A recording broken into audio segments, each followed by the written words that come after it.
She stands outside the throne room, heart pounding. The law is clear: approach the king unsummoned, even as queen, and die, unless he lifts his golden scepter. Esther has not been called in 30 days. She has one line ready: "If I perish, I perish." Somewhere in the empire, a decree sits sealed and stamped, and Persian law says it cannot be undone. On one chosen day, every Jewish man, woman, and child in the kingdom is to be destroyed. One young queen holds the only door still open.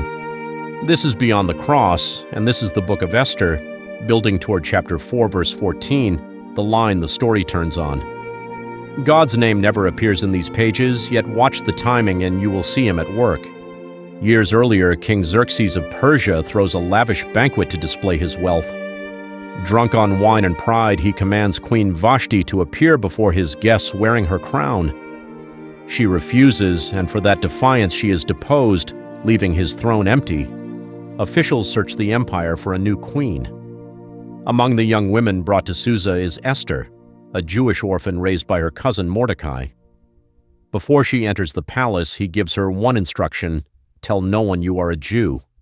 Of every woman presented to him, Esther wins the king's favor above them all.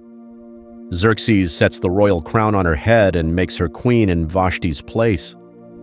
Mordecai keeps sitting daily at the gate, watching over her from a careful distance. Sitting at the gate, Mordecai overhears two of the king's officers plotting to assassinate Xerxes. He sends word through Esther. The plot is confirmed, the men are executed, and it is written into the royal records, then for now simply forgotten. Not long after, the king promotes a man named Haman above every other noble, and orders all the royal officials at the gate to bow low whenever he passes. Haman grows used to that bowing fast and begins to expect it from everyone. Mordecai will not bow. Not from stubbornness, but because his faith will not let him kneel that low before any man but God. Day after day he stays standing while everyone else bows around him, and Haman's face darkens a little more each time. For Haman, killing Mordecai alone is not enough. Once he learns Mordecai is a Jew, he decides to destroy every Jewish person across the empire, young and old. He casts lots, called Purim, to choose the date, and it falls nearly a year away. Haman goes to the king with a lie, calling the Jews a scattered people who defy his laws, and offers a fortune to fund their destruction. Xerxes hands over his signet ring without question. Within days, riders carry a sealed, irrevocable edict to every province. When the decree reaches Susa, the city falls into confused mourning. Mordecai tears his clothes, puts on sackcloth and ashes, and cries out loudly in the street. He does not go quietly. He wants his cry to reach Esther, safe behind the palace walls. Word of his grief reaches Esther, who sends clean clothes, and Mordecai refuses them. He sends back a message instead. If you stay silent now, deliverance will rise for the Jews from another place, but you and your father's house will perish. And who knows whether you have come to your royal position for such a time as this? Esther chapter 4, verse 14. Esther knows the law better than most. Approaching the king unsummoned can mean death, and she has not been called in 30 days. So she sends back her own answer: gather every Jew in Susa and fast for me 3 days, no food, no water. Then Esther speaks the words that decide everything.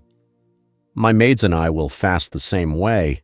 Then I will go to the king, even though it is against the law. And if I perish, I perish.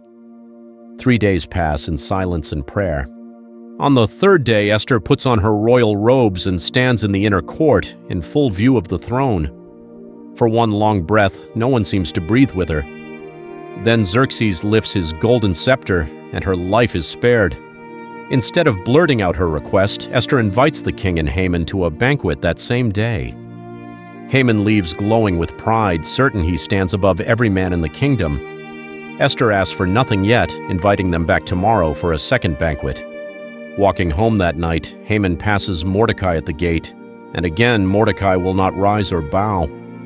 The joy drains out of him instantly. On his wife's advice, he has gallows built nearly 75 feet high to hang Mordecai on at dawn. That same night, the king cannot sleep. He has the palace records read aloud, and lands on a forgotten entry, Mordecai, who once exposed a plot against his life and was never rewarded. Just then, Haman arrives, eager to ask for Mordecai's death. Before Haman can speak, the king asks what should be done for a man he wishes to honor. Certain it means himself, Haman describes a robe, a horse, a parade. The king tells him to do exactly that for Mordecai and lead the horse himself. At the second banquet, the king asks Esther what she wants. She answers, "Spare my life and my people, for we have been sold to be destroyed." When Xerxes demands to know who would dare this, Esther points across the table. This wicked Haman. Xerxes storms into the garden, and Haman, terrified, falls across Esther's couch, begging for his life, only for the king to return and see it as a final insult. Guards cover his face, and he is hanged that day on the gallows he built for Mordecai. The first edict cannot be undone, so the king issues a second, letting Jews defend themselves. On the day, they prevail over their enemies. Mordecai rises to Haman's place of honor, and the people establish a festival, Purim, remembering the day's sorrow turned to joy. Notice what never happens here. No plague, no parted sea, no burning bush, not even God's name written once. Just a sleepless king, a timed banquet, an orphan raised for this moment. That is how providence often works in your life too, quietly.